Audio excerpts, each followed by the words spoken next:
On the news, NAFDAC says 14.3 million Nigerian victims of drug abuse.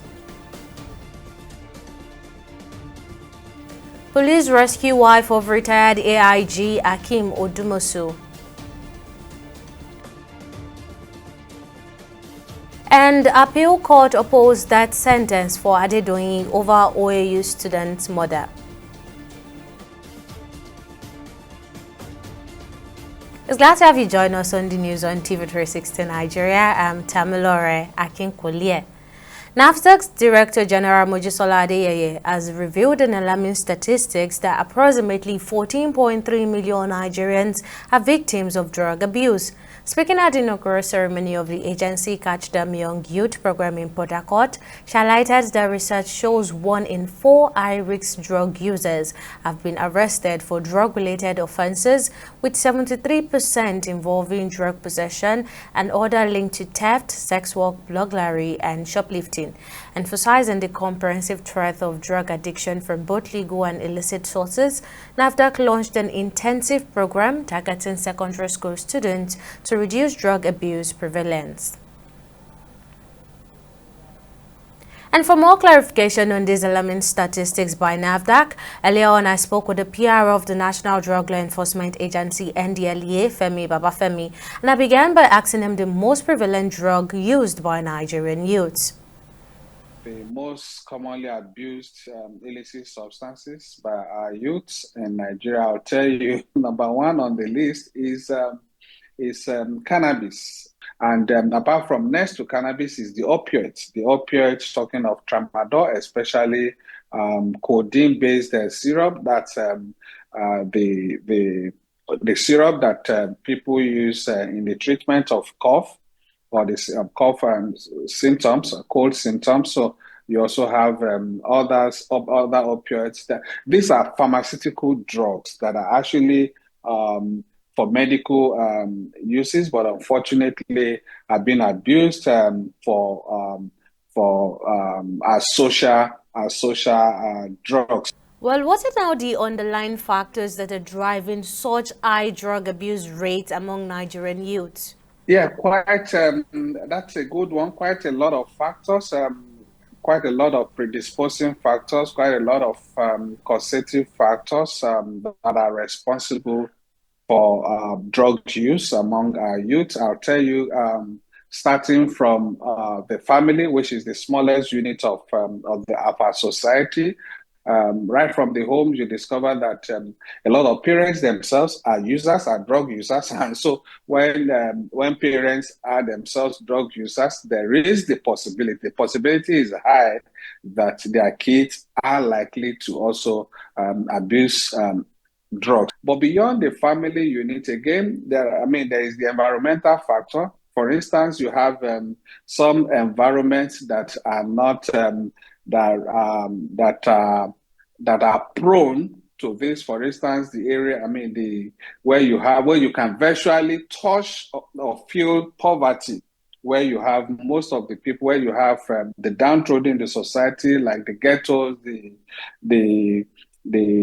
neighborhoods that you really don't find a lot of good infrastructure, or that you really don't find a lot of people having something tangible to do. So those poor neighborhoods, there is also that environment also breeds things like these. Kids or young people brought up in such environments are most likely to abuse because these things are common in such environments. Well, lastly, before I let you go now, what specific strategies is NDLEA implementing to combat the high drug abuse rate among Nigerian youths? First is desensitization, raising awareness, letting people know about the dangers of abusing these illicit substances. And I remember indeed when the current chairman chief executive of the NDLEA came in January 2021, that's Brigadier General Mohammed Buba Marwa retired. When he came in January 2021, one of the first things he did was to initiate a process, a campaign, an initiative, a social advocacy initiative called War Against Drug Abuse Advocacy. That's WADA. And what WADA is all about is to mobilize the citizens to buy in and take ownership of the fight against substance abuse, to raise awareness about substance abuse for every citizen to take advantage of their sphere of influence, to raise awareness within the family fold, within the community, within our worship places, in workplaces, and all of that across the country. And that was the PR of NDLEA, Femi Babafemi, giving more insight on drug abuse by Nigerian youth. Moving on, operatives of the Nigeria Police Force have rescued Folashade Odumosu, the wife of a former Assistant Inspector General of Police, Akim Odumosu. The victim regained the freedom on Wednesday. It was gathered that the Ogun State Commissioner of Police, Lanre Ogunlowo, led the operation that sought to the rescue of the retired AIG's wife. Force spokesman Muyiwa Adejobi said during the operation the kidnappers were neutralized, and he added that operatives equally recovered the ransom paid to the kidnappers as bait. However, he refused to disclose the amount paid to the kidnappers or where exactly the victim was rescued. The retired AIG's wife, Folashade Odumosu, was adopted last Thursday at the entrance of a residence in Arigbo-Wode local government area of Ogun State. The abductors took the former AIG wife through a swampy area to an unknown destination after dragging her out of a Lexus Sport utility vehicle. Still on security, the Nigeria Police Force has achieved significant results in this nationwide crime-fighting effort since the beginning of 2025, arresting 179 armed robbery suspects, 100 kidnapping suspects, and 152 murder suspects.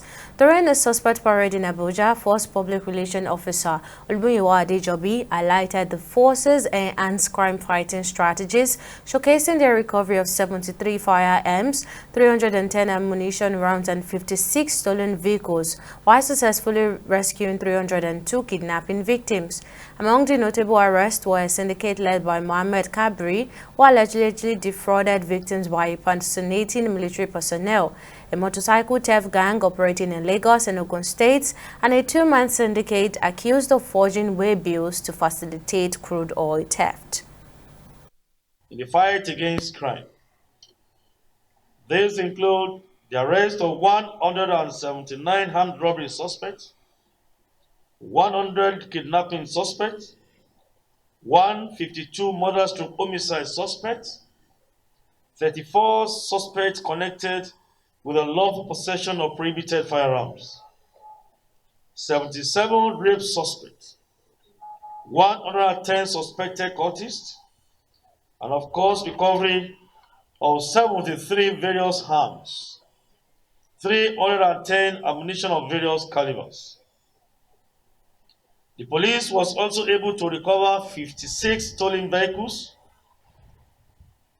and rescue more than 100 victims of kidnapping cases across the country. The Nigerian Police Force has remained steadfast to the core principle of policing, which is safeguarding the lives and property of the general populace and creating an enabling environment for the public to go about their daily duties peacefully.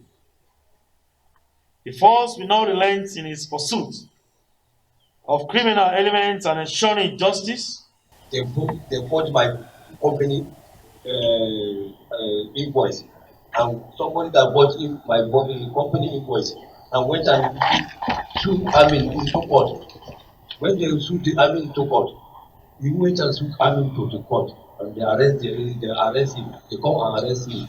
They took me to the account, the Amin camp. They asked me, you are the one that write this invoice. I said, no, this invoice is belong to my company, but they forged it.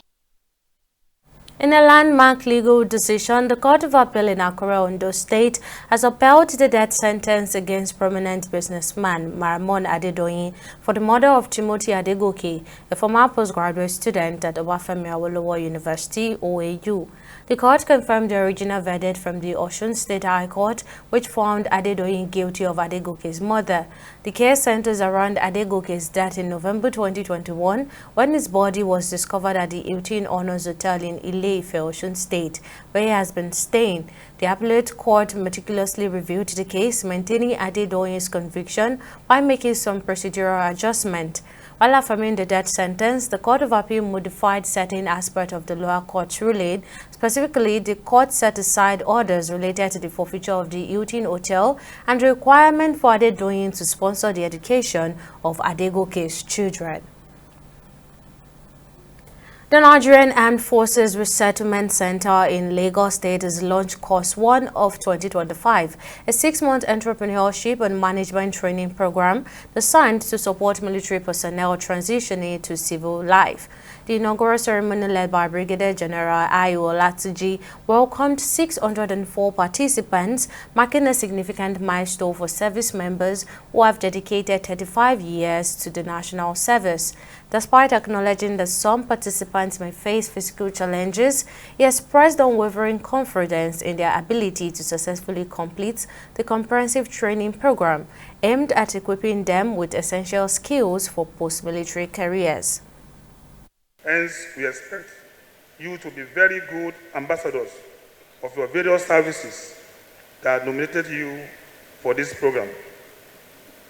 Let me remind you that the course is fully residential and you have all been accommodated in the center. Please remember that Lagos is a cosmopolitan city with a very high traffic and its peculiar security challenges. Your safety is adequately considered and guaranteed as long as you stay within the confines of the center cantonment. Please note that absenteeism without due authorization or pass from any parade, training, or course program is viewed seriously and will not be tolerated as we commence. On the issue of discipline and regimentation, let me state emphatically the center expects you to conduct yourself with the utmost level of discipline, comportment, and regimentation throughout the course. You have come a long way in your military career, so it is expected that you abide by all the provisions of the Armed Forces Act, as well as directives, instructions, and orders that may be communicated from time to time through the Directorate of Training. The Nigerian government's recent announcement of a 50% hike in telecom tariffs has sparked diverse reaction among millions of citizens who rely on affordable mobile services for communication, business, and everyday life. While many acknowledge the rising cost of operation faced by telecom companies, others fault the timing of the increase, saying it will place extra financial strain on Nigerians at this difficult time. TV360's Okbayemi Owosheni has more in this next report. For over a decade, telecom tariffs have remained static despite surging operational costs in Nigeria. Against an initial demand for 100% increase, telecom companies have now settled for a 50% increase, the first tariff increase in 12 years approved by the Nigerian Communications Commission. The NCC explained that this adjustment is necessary to close the widening gap between rising operational expenses and the rate charge for services. The move is expected to enable operators to invest in infrastructure and innovation, improve network quality, customer service and coverage for consumers. However, citizens have expressed their dissatisfaction with the increase, saying it is ill-timed. I spend about 10,000 naira on data, including my laptop, including my mobile phones. But at the moment right now, I spend about 1,000%. Like it's even higher than what I'm even expecting. Bring many things. When you get to your phone, you say you want to subscribe for a data. They will give you many options. They say this one is for per week, this one is a day, this one is this. And at times you do the one of per week. By day you see everything adjusted. So I see it as a cheating. With the way things are in the world now, with everybody, you can't do things without data, and there's no way you can manage your data as a business person because you don't know when a business call will come in or anything that has to do with internet will come in. So there's no way you can manage it. It's just for you to adjust yourself on other area so that you can accommodate that change. Meanwhile, industry experts are divided on the tariff increase. While some describe the move as a necessary response to the current economic challenges in the country, others express concerns that the increase will further exacerbate citizens' cost of living strain. A minimal increase may be tolerable so that they will be able to improve on services. I believe that the regulatory agency has taken into consideration quite a number of factors. And why not endorsing any increase in whatever form? Because Nigerians too are going through a very difficult time. I think we must recognize that at some point, moderate, and I insist on the use of the word moderate increases should only be the ones that are permitted. So imagine someone who is heavily booked online. Maybe you do your booking online, all of your communications and all of that are heavily reliant on data and SMS and calls. Then it means that you cannot provide the same service that you used to provide at the lower rate. And so it means that we expect prices to increase. And when those prices increase, it also impacts our purchasing power. So it's a trickle-down effect to everyone. The tariff increase is expected to kick off in February 2025.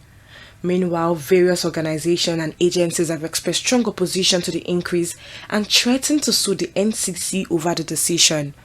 Okpeyemi Owosheni, TV360 News, Lagos.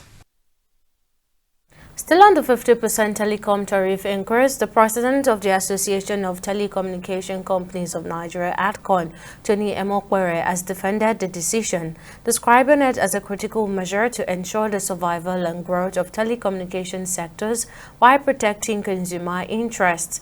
Reacting to the negative sentiment from Nigerian consumers following the announcement, Emokwere, who spoke with TV360 Nigeria, assured that telecom companies will ensure the increase will impact greatly on customer service satisfaction. Going forward, there are already mechanisms within the regulator to increase tariffs periodically. It's set even in the act on how this should be done. I think going forward, we should just to implement what we have already as a process in place. Nigeria is very good at having policies and laws and processes, but the challenge has always been the implementation. So once we implement things to the letter, this will not be an issue. The reason why it's an issue right now is just because it had been frozen for such a long time.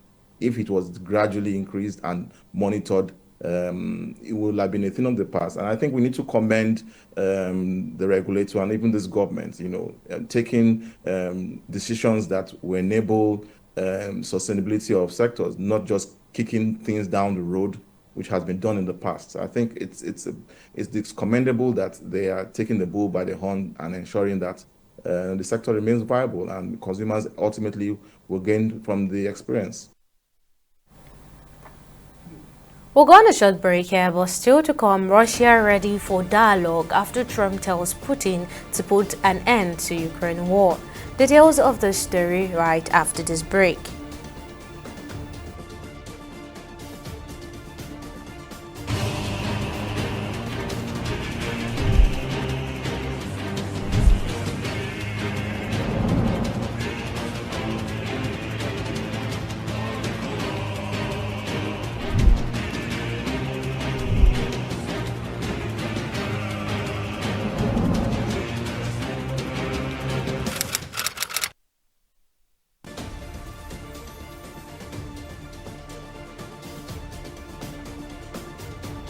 Welcome back. Now here's a quick recap of our top stories. Operatives of the Nigeria Police Force have rescued Folashade Odumosu, the wife of a former Assistant Inspector General of Police, Hakeem Odumosu. According to report, Ogun State Commissioner of Police, Lanre Ogunlowo, led the operation that saw to the rescue of the retired AIG's wife. Fox spokesperson Muyiwa Adejobi said that during the operation, the kidnappers were neutralized and the operatives equally recovered the ransom paid to the kidnappers as bait. We also informed you that the Court of Appeal in Akure, Ondo State, has upheld the death sentence against prominent businessman Ramon Adedoyin for the murder of Timothy Adegoke, a former postgraduate student at the Bafemi Awolowo University. The court confirmed the original verdict from the Osun State High Court, which found Adedoyin guilty of Adegoke's murder. While affirming the death sentence, the Court of Appeal modified certain aspects of the lower court ruling. Specifically, the court set aside orders related to the forfeiture of Hilton Hotel and the requirement for Adedoyin to sponsor the education of Adegoke's children. Now, in case you missed any of the news bulletin or for more updates, you can catch us on Limas World TV and AVO TV, or log on to our website on www.tv360nigeria.com. You can also follow us on our social media platforms on Twitter, Instagram, and YouTube at TV360 Nigeria, or download our mobile app on Google Play Store, Huawei App Gallery, and Apple Store.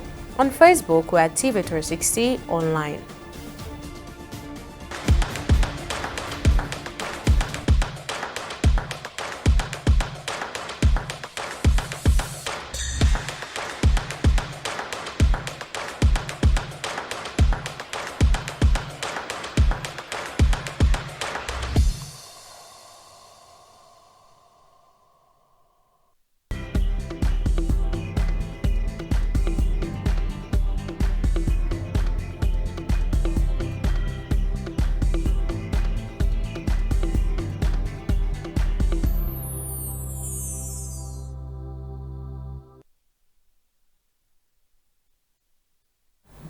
It's now time for business news, and Okwayemi Owosheni is on standby. What's the latest, Okwayemi?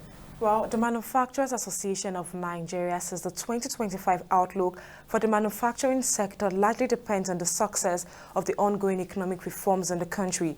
President of MAN, Francis Meshioye, said this at the association's 9th Presidential Media Launching and Media Personality of the Year Award, where he highlighted the urgent need for the government to stabilize critical macroeconomic indicators and target investment in infrastructure and technology. TV360's Simisola Adigun has details of the report. Like all major sectors of the Nigerian economy, the manufacturing sector experienced a staggering decline and strained productivity in 2024 owing to high operational costs, inflation, reduced consumer demand, and restricted access to financing. Data by the Nigerian Bureau of Statistics show that the sector's growth fell from 36.59% in Q3 2023 to 3.62% in 2024, hampering its contribution to Nigeria's gross domestic product. The manufacturing sector also recorded unsold inventories valued at approximately 1.4 trillion naira in 2024. Despite the unprecedented challenges that severely impacted the sector's performance in 2024, the Manufacturing Association of Nigeria is optimistic of a positive economy in 2025, projecting a gradual rebound in GDP contribution by the end of the year. Speaking at the 9th edition of the Presidential Media Launching, the association's president reiterated the call for urgent policy reforms to stabilize the economy and support the manufacturing sector. Considering the series of ongoing physical and monetary reforms of the present administration, the contraction of the economy is expected to ease and experience some growth this year with stability in exchange rate regime in 2025. It is projected that technology adoption through research and development will foster the emergence of the much awaited transformational growth of the real sector of the economy. And as manufacturers, we are gearing up and ready to embark on this interesting journey on the path forward. Manufacturing is a deliberate choice. It's a strategic choice, actually. And any forward-looking country must support it. It's a long-term venture with a long-term impact. And we must be willing to invest all that we can to achieve this laudable objective. The year 2024 was no doubt an eventful one, and this year has started on a note that requires all hands to be on deck. It behoves on Nigeria, a developing economy that has suffered a lot of backward steps in recent times, to buckle up. And that's why, in welcoming you, we must remind you of the onerous tasks that we need to engage together to achieve. Man believes the efficient adoption of artificial intelligence will be a game changer for Nigeria's manufacturing sector in 2025 and the near future. The association also acknowledged and rewarded the media for its transformative role in shaping public understanding and influencing government actions in addressing economic challenges. Again, we are echoing the need to focus and to ensure the survival of the manufacturing sector through a joint effort between the association and the press, as the media continues to serve as a conscience of the society. We charge you to be worthy ambassadors of the association on topical issues in relation to the manufacturing sector. In addition to policy interventions, the association highlights the need for improved stakeholder engagement to draw up measures targeted at mitigating the current economic headwinds. Simisola Adigun, TV 360 News. We'll go on a break now and be back with updates from the stock market.